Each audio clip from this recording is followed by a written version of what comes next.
Guns Up is kind of a military strategy game. I say kind of, since I would usually associate military strategy games with either RTS or shooter games. In Guns Up instead you are just the commander on the sidelines, who decides which units to send into battle. This directly reminded me of a lot of mobile games, and I think you can see this in the simple UI and gameplay, which is passive in design.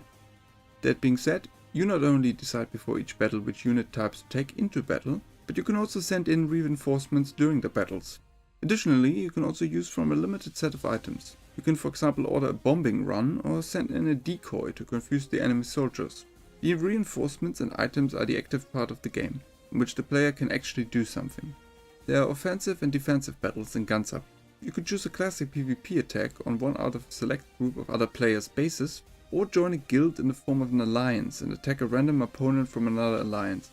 In defense battles you have to defend your own base against either AI or real players invading you. Even though you're in attack battles actually invading the base of real players, it nearly always feels like a bot match, since the computer is practically always taking over for the attacked player. With the rewards from the battles you can improve your base and units.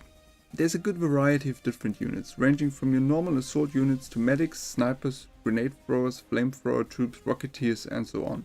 Now let's talk about the biggest issue of Guns Up, the pay-to-win features. There are loot boxes in the game which can give you better items and valor. Valor is a currency in the game which can be used to upgrade the perks of units to make them stronger. The abilities on the other hand can have an absolutely massive impact on the battles. I was for example trying to capture a base which was rated around my level and horribly failed. In the next attempt I used OP items which allowed me to use more units in the battle and to have much more resources for reinforcements, so I could practically spam them if my other units died. There are also items which can make your units deal more damage or increase their health for the battle. Needless to say, with the OP items from free loot boxes I was even able to destroy bases which were much higher rated than my own units. Pay-to-win players could infinitely purchase loot boxes to never run out of the best items and to get the best perks in game. I seriously doubt any non-paying players will be found anywhere near the top of the leaderboards. The PlayStation 4 version of Guns Up released in 2015, that of Steam in 2018.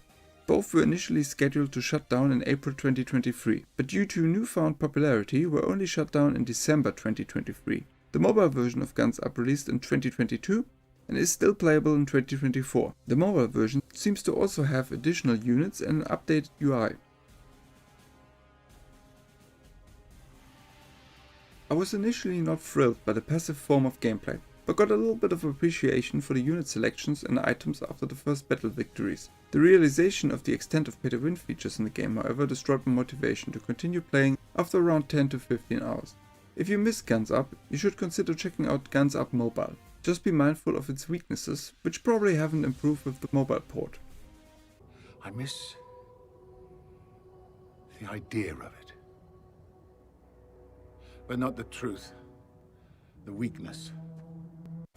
Guns Up therefore gets a 5 out of 10 from me. Thanks for watching the video and I hope to see you in the next one.